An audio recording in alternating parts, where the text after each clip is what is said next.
Hello and welcome back to my channel. My name is Lauren, your residential intuitive baddie.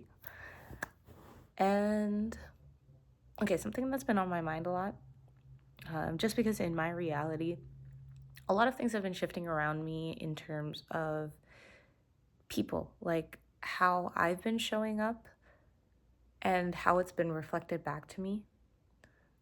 I know that I've been showing up in just a very, very confident energy, and that was my whole intention for 2025. And I walked through a lot of fire to get here. Um, like in hindsight, I pretty much burned my life to the ground, like the life that I knew, so that I could rebuild it into something that was more authentic to um, what I wanted out of life and who I know that I'm meant to be. Um, and I've been saying that like I just have this great feeling that something is about to happen for me.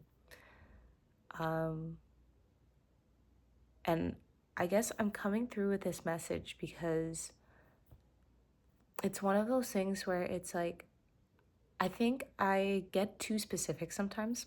So the trap with manifestation, right, is that they tell you to be specific, but they also tell you not to hold on too tightly to how something comes about, right? It's like you're supposed to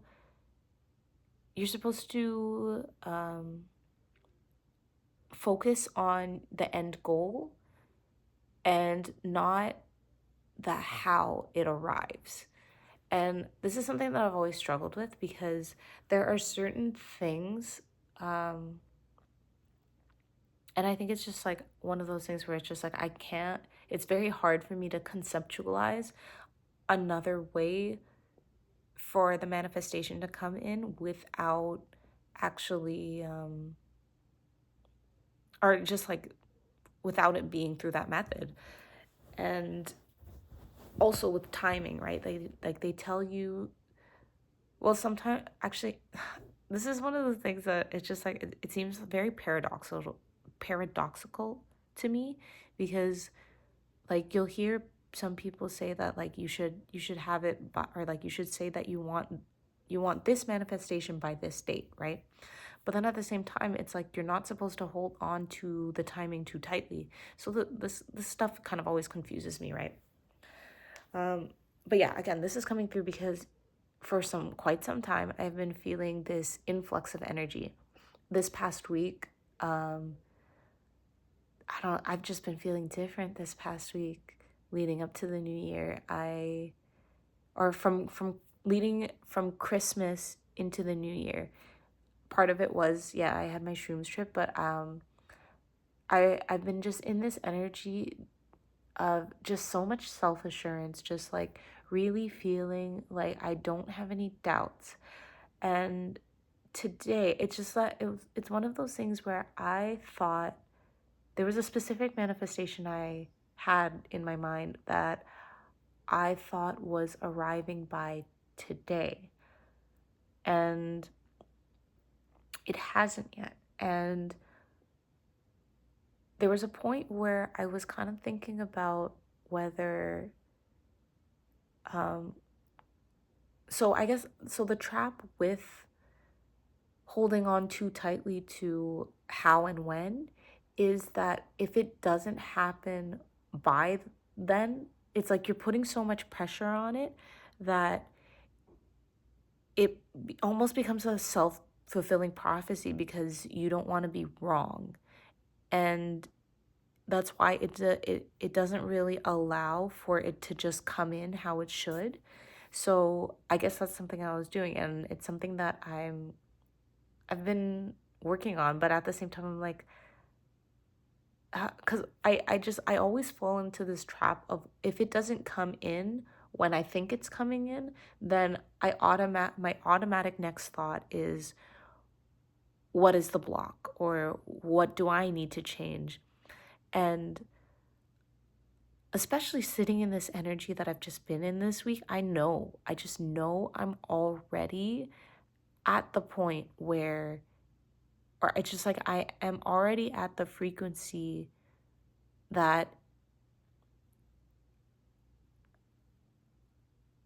is attracting this great manifestation that I've been feeling.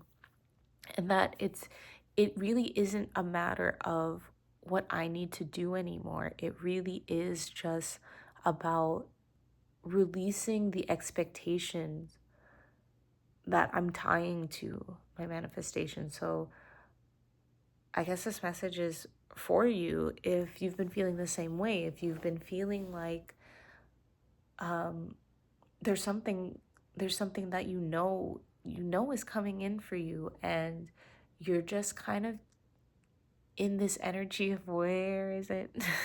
Where is it?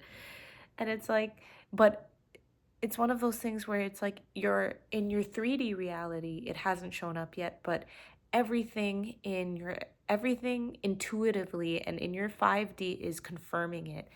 Um yeah, I've had so many specific synchronicities that have come up this week that again is what is alluding to this energy that I have no doubts that it's coming in.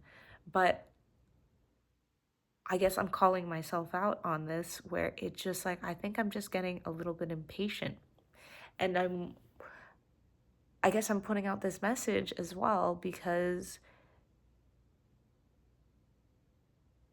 if there is a block at all, it is this impatience. And it's like um when a manifestation like some what happens, so manifesting is basically just changing your frequency to the degree where what you are in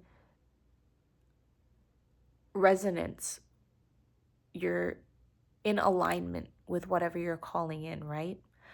And the thing is to be able to do that, you have to change your core frequency. You have to change who you are on a frequent on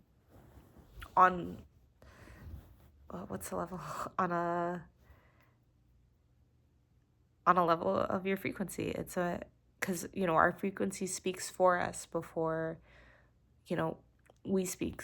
So that's why there are people out there that can say affirmations till they're blue in the face, and then it won't come true, because if their subconscious or if their frequency is still from a mindset of lack, then that can't come in. It can't come in because you're not in alignment. But what happens sometimes is when you come into alignment, your old frequency, which is its own entity, will do things or come up in a way to kind of knock you out of the new frequency and back into the old frequency, because again, it's an entity, right? It wants to live. So I guess that's kind of what's happening for me, almost as a challenge, and not necessarily as this is an actual block, but it's like this feeling of feeling impatient and just feeling like, yo, I'm ready for this now. Where is it? Um, it's just like being aware of that, being aware that that's not, that is not you. And that's not who you are anymore. And that you can sit in the patience and in receiving in feminine energy. Because I guess like the feeling that you need to continue to do something in order for manifestations to come in is a masculine kind of energy. It's aligned with yeah, like doing in order to provide. But if you want a manifestation to come in, if you want to receive, that's a feminine energy. And feminine energy is about sitting in timing and not waiting, but um, it's about sitting in flow, and flow is all about not not holding too tightly onto when and timing. It's just it's trust. It's trusting that divine timing. So yeah, I am popping up here on your screen to just tell you to continue to trust in divine timing, and it's gonna come when it's supposed to. And yeah, if you're on the same wavelength as me, that is soon. You know, we are meant to do big things. We are meant to live from overflow. Yeah, I know for myself, I'm meant to be a millionaire in this lifetime. And I'm meant to share that, and not like I'm meant to give out money to people, but it's like I'm meant to use that wealth to create something that is going to instill or ignite that consciousness into other people. It's like I'm supposed to be an example of how when you change your mindset, everything in your reality can change. And it's because we have for so long been trapped in these systems and in a society that teaches us literally to think poor, and to feel as though that wealth is a bad thing. So I was on Twitter earlier today, and there was a sorry, X, whatever. I'm always gonna call it Twitter. But there was a post that somebody had put up about and it said something like the wealth pay their share in taxes or something, and it was like showing a breakdown of like the percentages of how much people or how much tax people pay based on like I guess their class or their earnings. And there's just like so many people who responded to it that were just like, oh, because it's just like, when you think about it, it's like they pay more than their fair share. They're and people were basically justifying it, or they were just saying like, oh well, the wealthy run everything anyways, and of course they should pay more, because like they live off of our trend. um Sorry, I'm butchering that. Like this isn't verbatim, obviously. Like I'm paraphrasing, but it's just like, the what's that phrase? It's like the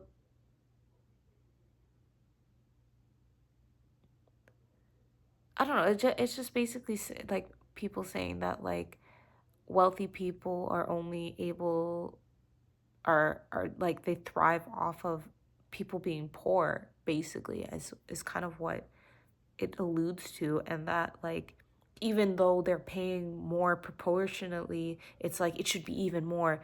I think one thing that I saw, which is kind of what's triggering me to talk about this, somebody said that if the wealthy paid even more taxes, we'd have universal health care. uh, I'm in Canada, so we do have universal health care, but like this is obviously somebody who's probably American speaking. And it's one of those things where this is where it's a mind game, right?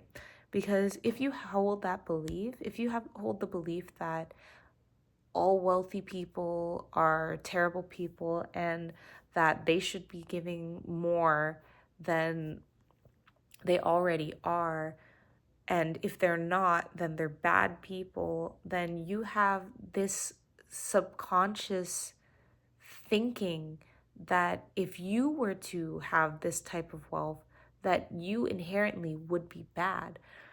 And I feel like it's one of those things where it's like you don't really understand till you get there. And then also you like that person specifically doesn't really see how the system works. Now we're getting into a little bit of conspiracy theory.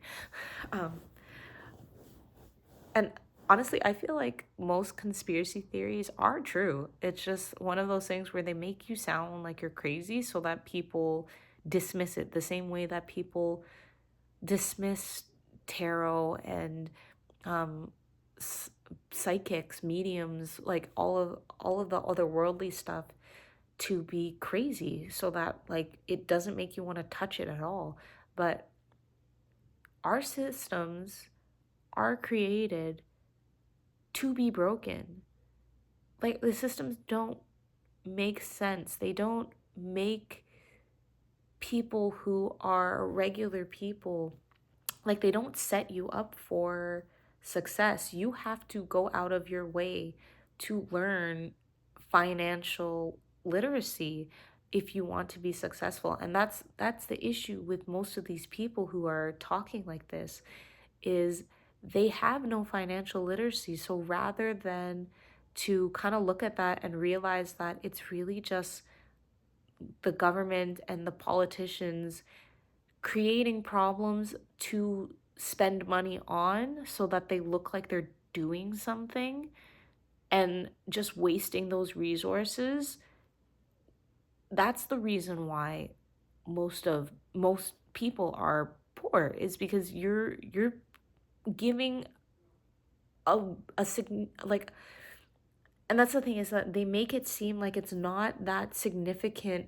of an amount, but you are giving a portion of your hard-earned labor or your earnings to the government, and then you don't get to choose where it goes, like what it's for, and you're just supposed to blindly trust that they're going to use it in the effectively, when it's like it's so clear.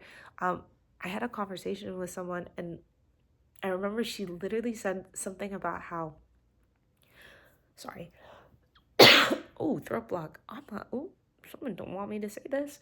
Um, but she was saying how she read somewhere about how the world is in debt, and she's like, how the fuck is the world in debt? Like, how is that a thing? Because even when you think about the concept of money, like the concept of money is dependent on our belief in it. Like the value of a dollar is all based on what we agree on, right? Like even if you're thinking about stocks and stuff like that, that all has to do with a bunch of people agreeing that a certain stock is valuable. So the fact that the world can be in debt, or that we've spent so much money in the world that a lot of countries are just in debt, it doesn't make, like it doesn't actually make logical sense, except for that this money is just being used in really corrupt ways. And it's not about whether this is a problem that can be solved or not. Of course it can be solved, anything can be solved, but it's about them. And when I say them, I'm saying whoever runs the world and like is the one that pays the politicians and bankrolls them. Like whoever is like in power in that way to decide how the world goes, it's about them keeping that power with the illusion that it's our job to pay this debt that literally almost can never be paid. It's like, how, like obviously the system needs to be reset, and I wholeheartedly believe that we are moving towards a system reset. I thought I figured this since COVID, just because like it's to the point, like if you think about history, right, and like the Great Depression, like the Great Depression in itself was also a fine like a reset in the world. But I I think we're moving towards a breaking point, especially with AI, where people just have access now to more knowledge, and I feel like that's why they've instilled so much fear behind it.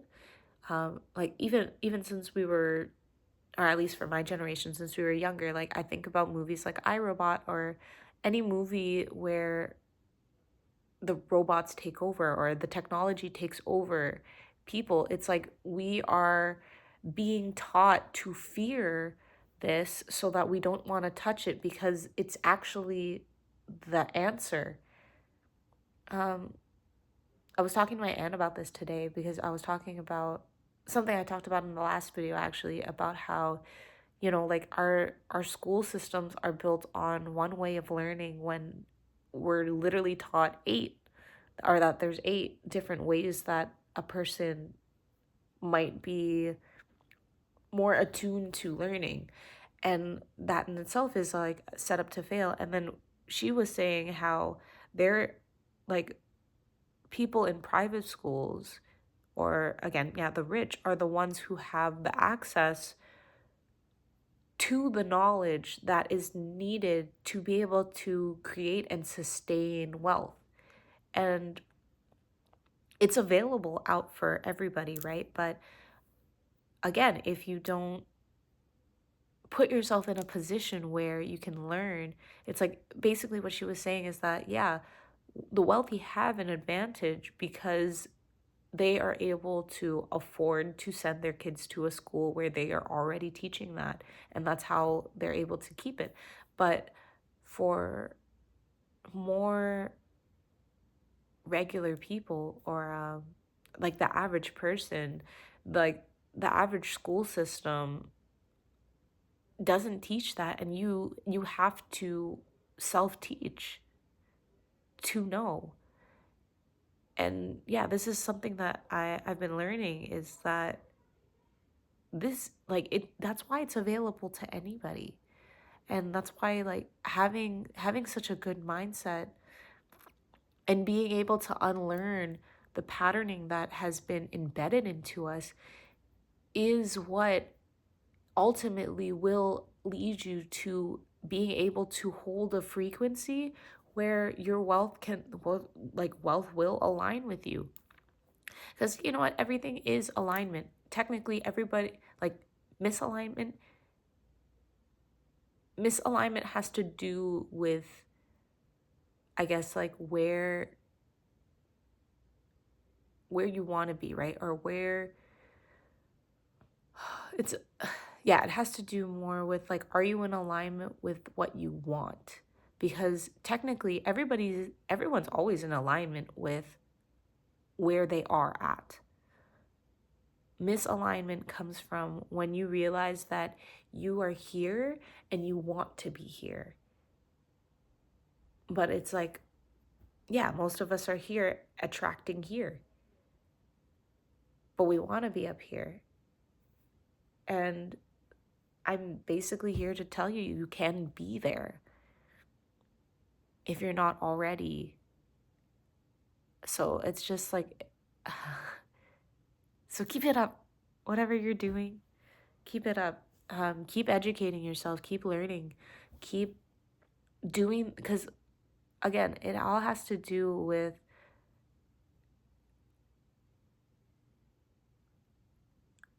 acting from a place where you already have it. So it's like if you are trying to align with wealth specifically, and obviously this is coming through because that's where I'm at, right? Um, yeah, do the things that wealthy people do, which is be financially conscious, be financially literate.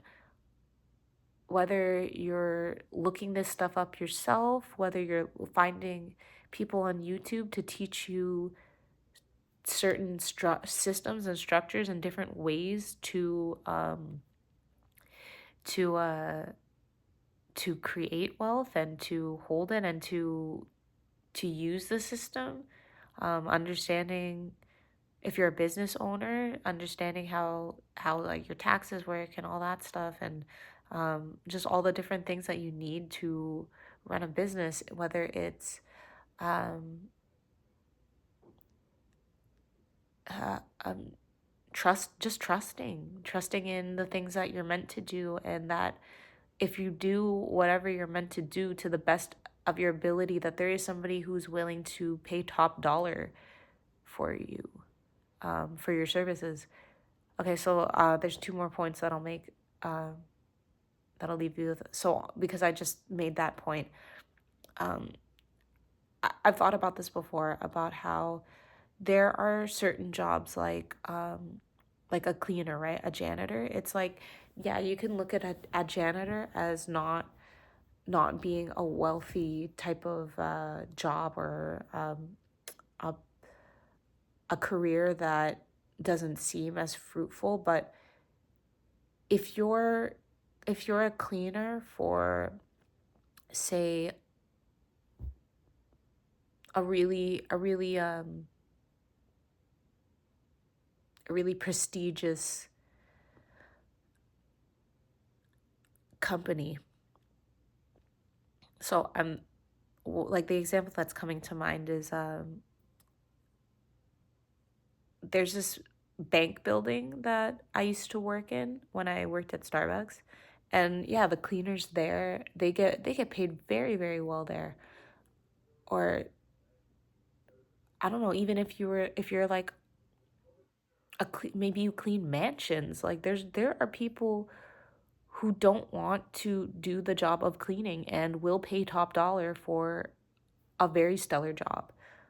So that was one thing. And then the other thing and then I'm gonna leave on is, again, with mindset, right?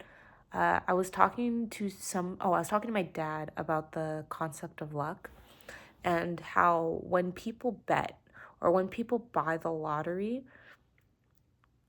whether you win or lose is all actually based on your belief in yourself, right? So it's just like, if you have a poor mindset, it's very likely that you're going to keep losing. But you know how there's like people who are in, or like they have like a lucky streak, and it's because they have this feeling, they feel it, right?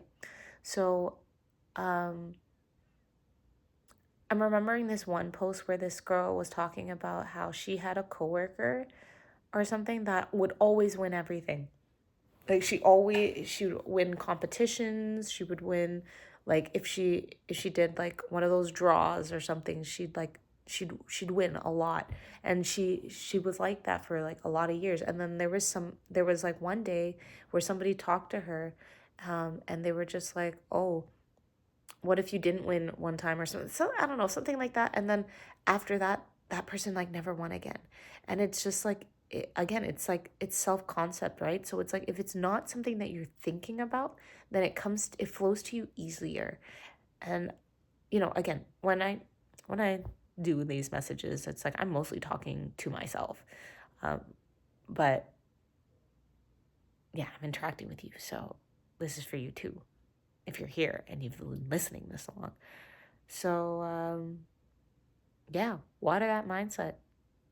Keep keep going. Don't allow your 3D and what you can see before you knock you off your path. Okay, sorry, I just thought about one other thing. If you ever read the book Think and Grow Rich, it's by Napoleon Hill. It's basically, he studied he studied or interviewed like all the wealthiest people of his time, to kind of just basically come to the conclusion of literally what I'm talking about, that like wealth all comes down to mindset.